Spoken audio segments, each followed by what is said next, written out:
ವಿದ್ಯಾ, ದೇವೇಗೌಡರ ಹೇಳಿಕೆಯ ನಂತರ ಇದೊಂದು ಪ್ರಶ್ನೆ ಸೃಷ್ಟಿಯಾಗಿದೆ. ಸ್ಥಳೀಯ ಸಂಸ್ಥೆ ಎಲೆಕ್ಷನ್ ನಲ್ಲಿ ಜೊತೆಗೆ ಹೋಗ್ತಾರಾ ಅಥವಾ ಸಪರೇಟ್ ಆಗಿ ಸ್ಪರ್ಧೆ ಮಾಡ್ತಾರಾ ಅಂತ ಕ್ಲಾರಿಟಿ ಸಿಗಬಹುದಾ ಇವತ್ತು? ರಕ್ಷಿತ್, ಖಂಡಿತವಾಗ್ಲೂ ಕೂಡ ಇವತ್ತು ಮೈತ್ರಿ ನಾಯಕರು ಸುದ್ದಿಗೋಷ್ಠಿಯನ್ನ ಕರೆದಿರುವಂಥದ್ದು. ಅದರಲ್ಲಿ ಕೇಂದ್ರ ಸಚಿವರಾಗಿರುವಂತಹ ಕುಮಾರಸ್ವಾಮಿ ಅವರು, ಅದರ ಜೊತೆಗೆ ರಾಜ್ಯಾಧ್ಯಕ್ಷ ವಿಜಯೇಂದ್ರ ಸೇರಿದಂತೆ ವಿಪಕ್ಷ ನಾಯಕರು ಕೂಡ ಭಾಗಿಯಾಗ್ತಾರೆ. ಈ ಸಂದರ್ಭದಲ್ಲಿ JDS ಮತ್ತು ಬಿಜೆಪಿಯ ಮೈತ್ರಿಯ ವಿಚಾರವಾಗಿಯೂ ಕೂಡ ಸಾಕಷ್ಟು ಪ್ರಶ್ನೆಗಳು ಬರುತ್ತೆ. ಸೊ ಈಗ ಎಲ್ಲದಕ್ಕೂ ಕೂಡ ಸಾಕಷ್ಟು ಕಾರ್ಯಕರ್ತರಲ್ಲೂ ಕೂಡ ಗೊಂದಲ ಕೂಡ ಇದೆ.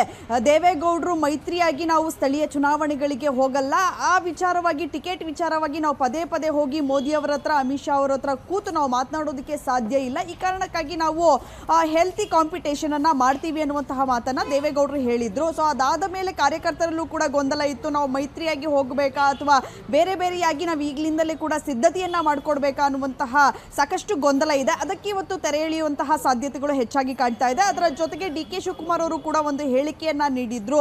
ಅವರಿಬ್ಬರು ಕೂಡ ಅಂದ್ರೆ JDS ಅನ್ನ ಬಿಜೆಪಿಯಲ್ಲಿ ವಿಲೀನ ಮಾಡ್ತಾರೆ ಅನ್ನುವಂತಹ ಹೇಳಿಕೆಯನ್ನ ಕೊಟ್ಟಿದ್ರು. ಆ ವಿಚಾರವಾಗಿಯೂ ಕೂಡ ಕುಮಾರಸ್ವಾಮಿ ಅವರು ಇವತ್ತು ಸ್ಪಷ್ಟನೆಯನ್ನ ಕೊಡಬಹುದು ಅನ್ನುವಂತಹ ನಿರೀಕ್ಷೆಗಳಿದೆ. ಅದರಲ್ಲೂ ಮುಖ್ಯವಾಗಿ ನರೇಗಾ ವಿಚಾರವಾಗಿ, ನರೇಗಾ ಹೆಸರನ್ನ ಬದಲಾವಣೆ ಮಾಡಿರೋದಕ್ಕೆ ಕಾಂಗ್ರೆಸ್ ಈಗ ಆಲ್ರೆಡಿ ಅಭಿಯಾನವನ್ನು ಮಾಡೋದಕ್ಕೆ ಸಾಕಷ್ಟು ಸಿದ್ಧತೆಯನ್ನ ಮಾಡ್ಕೊಳ್ತಾ ಇರುವಂತದ್ದು. ರಾಜ್ಯದಲ್ಲೂ ಕೂಡ ಎಲ್ಲ ಶಾಸಕರ ಜೊತೆ ಮಾತುಕತೆಯನ್ನ ಮಾಡಿದ್ದಾರೆ. ಯಾವ ರೀತಿಯಾಗಿ ಹೋರಾಟವನ್ನ ರೂಪಿಸಬೇಕು, ಜನರಿಗೆ ತಲುಪಿಸುವಂತಹ ಕೆಲಸವನ್ನ ಯಾವ ರೀತಿಯಾಗಿ ಮಾಡಬೇಕು ಅನ್ನುವಂತಹ ನಿಟ್ಟಿನಲ್ಲಿ ಈಗ ಆಲ್ರೆಡಿ ಎಲ್ಲ ರೂಪರೇಷೆಗಳನ್ನ ಸಿದ್ಧತೆಯನ್ನ ಮಾಡ್ಕೊಂಡಿರುವಂತದ್ದು. ಇದರ ಬೆನ್ನಲ್ಲೇ ಕಾಂಗ್ರೆಸ್ ನಾಯಕರಿಗೆ ಟಕ್ಕರ್ ಕೊಡೋದಿಕ್ಕೆ ಮೈತ್ರಿ ನಾಯಕರು ಕೂಡ ಸಿದ್ಧತೆಯನ್ನ ಮಾಡ್ಕೊಂಡಿದ್ದಾರೆ. ಇವತ್ತು ಜಿ ರಾಮ್ಜಿ ಏನು ಕೇಂದ್ರ ಸರ್ಕಾರ ನರೇಗಾ ಹೆಸರನ್ನ ಬದಲಾವಣೆ ಮಾಡಿ ಜಿ ರಾಮ್ಜಿ ಅಂತ ಇಟ್ಟಿದ್ದಾರೆ.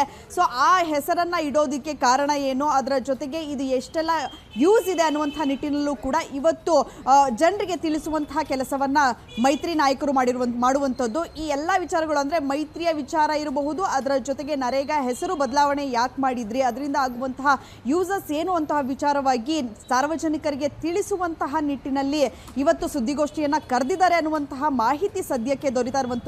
ಆದ್ರೆ ಸುದ್ದಿಗೋಷ್ಠಿಯಲ್ಲಿ ಸಾಕಷ್ಟು ಪ್ರಶ್ನೆಗಳು ಮಾಧ್ಯಮದ ಕಡೆಯಿಂದಲೂ ಕೂಡ ಬರುತ್ತೆ. ಮಾಧ್ಯಮ ಪ್ರತಿನಿಧಿಗಳು ಕೂಡ ಮೈತ್ರಿ ಸರ್ಕಾರದ ವಿಚಾರವಾಗಿ ಅವರು ಕ್ವಶನ್ ಅನ್ನ ಕೇಳಿದಂತ ಸಂದರ್ಭದಲ್ಲಿ ಯಾವ ರೀತಿಯಾಗಿ ಮೈತ್ರಿ ನಾಯಕರು ಆನ್ಸರ್ ಮಾಡ್ತಾರೆ ಅನ್ನುವಂಥದ್ದನ್ನ ಸದ್ಯಕ್ಕೆ ಕಾದು ನೋಡಬೇಕಾಗಿದೆ. ರಕ್ಷತ್, ಥ್ಯಾಂಕ್ ಯು ವಿದ್ಯಾ ಮಾಹಿತಿಗೆ.